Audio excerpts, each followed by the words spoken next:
皆さん、また来てくださってありがとうございます。こちらはマンハッタンニューヨーク火曜日の午後です。ということでね、まだまだ寒いニューヨークなんですけれども、もう3月になったら春が来ますね。ということでね、先々週の金曜日にエプスティンファイルの公開があって、もうそれから先週1週間ずっとバズりまくっておりました。何せ300万ページですからね。ということで、まだまだ出続けてバズり続けております。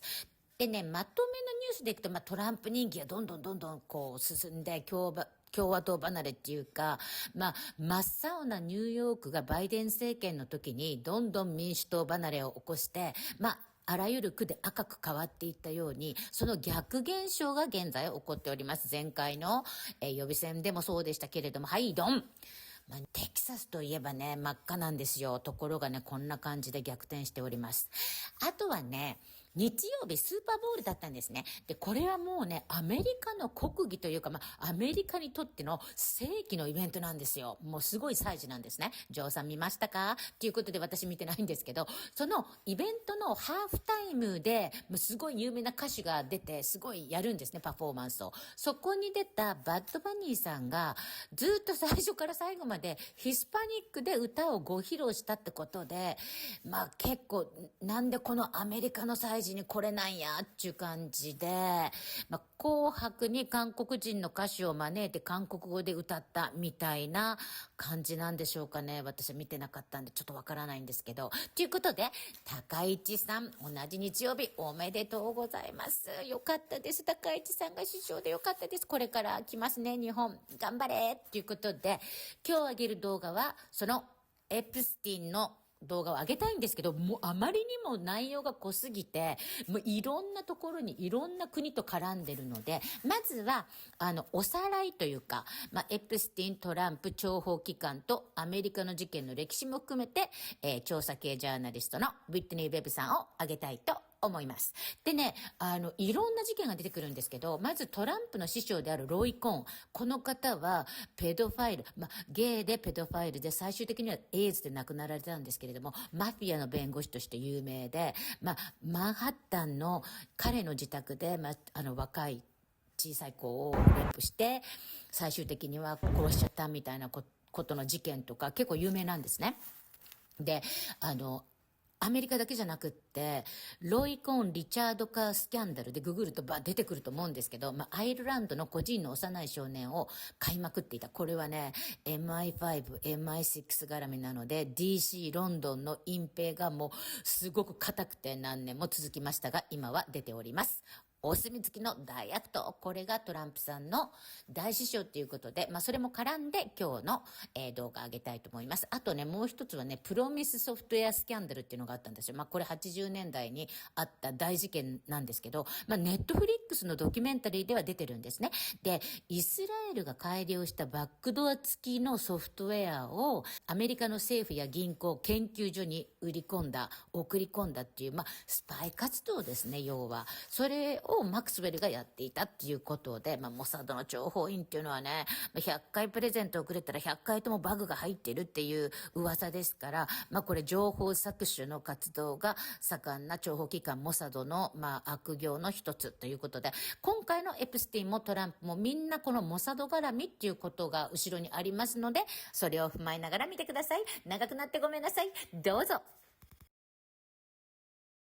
Let's talk about Trump and Epstein. Sure. Trump, his mentor, is a big focus of my book. Roy Cohn was a mob lawyer and had ties to this network that I just mentioned, pretty direct ties that I talk about in my book. And Roy Cohn was also involved in sex blackmail stuff, a ring that allegedly blackmailed J. Edgar Hoover, among others, and prevented him from going after organized crime in the United States. And Roy Cohn was also Donald Trump's lawyer while also representing some of these mob bosses and other things. But aside from that, Trump in the late 80s got involved with this company called Resorts International. He became the controlling shareholder of it, I think in 1987, and that was a pretty notorious CIA mob front company that was involved in all this really shady stuff in the Caribbean involving Mayor Lansky specifically. Trump took a controlling stake in it for the purpose of expanding his hotel and casino holdings specifically in Atlantic City. During this period of time, he's hanging out on Robert Maxwell's yacht, for example, photographed with people like Steve Ross of Time Warner fame, fame, who was linked to organized crime. Maxwell, the former Senator John Tower, who was an accessory with Robert Maxwell of the Promise software scandal, which again was U.S.-Israeli collaboration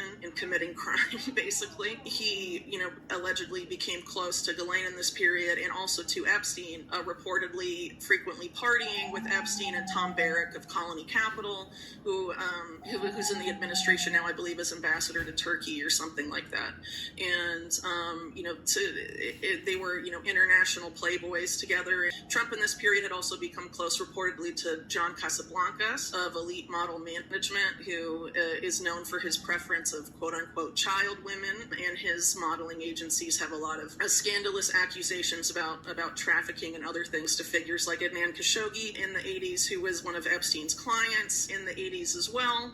So a lot of these guys are swimming in kind of disturbing waters of dubious legality, to put it lightly. And then in the early 90s, Trump's Atlantic City holdings and other things dragged down his business empire, and he declares bankruptcy. And in order to be bailed out, he's bailed out by Wilbur Ross, who he later rewards for that when he's president the first time, making him Commerce Secretary. But at the time, Wilbur Ross was representing the Rothschild banking interests. And the Rothschild banking interests, specifically this Wall Street M&A arm that they opened up in the 80s, was responsible for bringing Robert Maxwell to New York. So basically, Trump as a business icon would not have existed beyond the early 1990s if it wasn't for the Rothschild banking interests, who have a lot of affiliations to people in sort of the Epstein network, and specifically Epstein's financial crimes, which include a lot of currency speculation in this, what the New York Times once called a currency speculation cabal, including people like Jamie Goldsmith, also backed by the Rothschilds, and even George Soros, whose first, his quantum fund in like the late 60s was bankrolled by the French Rothschild interests. And for anyone that's familiar, the Rothschild family has a very long and storied history with Zionism and the establishment of the State of Israel, and being a major patron of that. So, they've definitely had a lot of influence, I would think, over Trump now, since he owes them a lot. And also, the Epstein friendship, beyond that period of time, persisted and continued up until the early 2000s, when they had a falling out. And there's a lot of conflicting reports about what that falling out was about, but ultimately it seems to have been over this real estate deal. They both were competing for the same Palm Beach mansion, and neither of them got it, but apparently their fight over that sort of led them to end their, multi-decade friendship at that point. And Epstein, for example, claims that he introduced Trump to Melania, but of course Trump and Melania deny that and say it was another mogul guy, sort of a protege of John Casablancas of Elite Models, named Paolo Zampoli. There's a lot to say on him, but I'll leave that for another time. But, the ties are extensive, and maybe not as extensive or as damaging in some respects as some people would like them to be, but he's certainly not absolved of involvement. I would also say that in the case of the Black Book, which a lot of people are familiar with, it's this rather infamous book of contacts of Epstein. It was originally produced by Epstein's former butler or house manager in Palm Beach, named Alfredo Rodriguez, and Rodriguez was shopping it around to people suing Epstein in civil suits, and he basically circled a series of names that he said were essential to solving the crimes that Epstein was up to, and that these were, represented essentially accomplices of that crime. And so Donald Trump's name is one of the circled names, along with Ghislaine Maxwell, Jean-Luc Brunel, Leslie Wexner, and some of the names that are probably more familiar to people that have more superficially looked into this case. Also, a very close friend of Trump's is circled. His name is Flavio Briatore. He's an Italian guy, a businessman. Did he have a baby with Heidi Klum? Yes. Oh, okay. That's how I know that name. Yes, and he introduced Naomi Campbell to Epstein. Okay. And of course, Prince Andrew and Ghislaine Maxwell were fixtures for several years at Heidi Klum's Halloween party. There's pictures, all over the internet of that. And also, Heidi Klum and Campbell, among others, were prominent Victoria's Secret models in their annually televised fashion shows, which reportedly Epstein had, a role in organizing. And there's pictures of him being in the front row with Wexner, and plenty of, documented evidence of him claiming to be a model scout or one of the top people in modeling for Victoria's Secret, and using that as a lure to, entrap women, among other things. I mean, it just seems at this point that there's no denying that Trump, they must have something on Trump. I mean, how is this? Well, At this point, the waters have been so muddied that there's always going to be a segment of his base that doesn't believe anything no matter what comes out. He'll just say it's a hoax or say that, it was planted in there by James Comey or whatever. I mean, it's hard to really, the narrative management is in full swing, but I think you can look at the available evidence, like the things that I just laid out, and I'm sure I've forgotten something. It is kind of a long timeline and a lot of details to keep in one's head. Very clearly, the people behind Epstein and the people behind Trump, there is a considerable bit of overlap, as I laid out earlier, because Epstein at the end of the day wasn't the mastermind of whatever scheme he was running. He was working for other people, most obviously Leslie Wexner, but arguably a lot of these other billionaires, most of which have ties to Israel, but a lot of them also have ties to this transnational Jewish fraternal organization that sort of, models itself after Freemasonry called B'nai B'rith. Roy Cohn was a significant part of that. His father used to run the New York branch.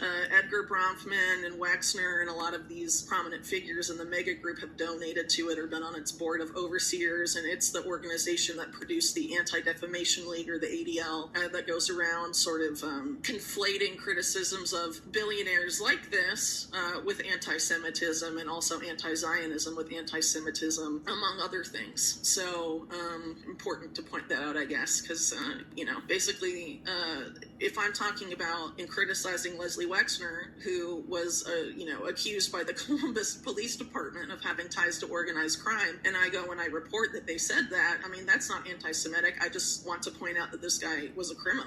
And to conflate as Leslie Wexner with all Jews is absolutely insane. There's plenty of Jews that are very against the Epstein network. I think that's quite clear. And also, there's Jews being arrested for protesting about what Israel's doing in Gaza. Yeah. So, it's frankly pretty dishonest.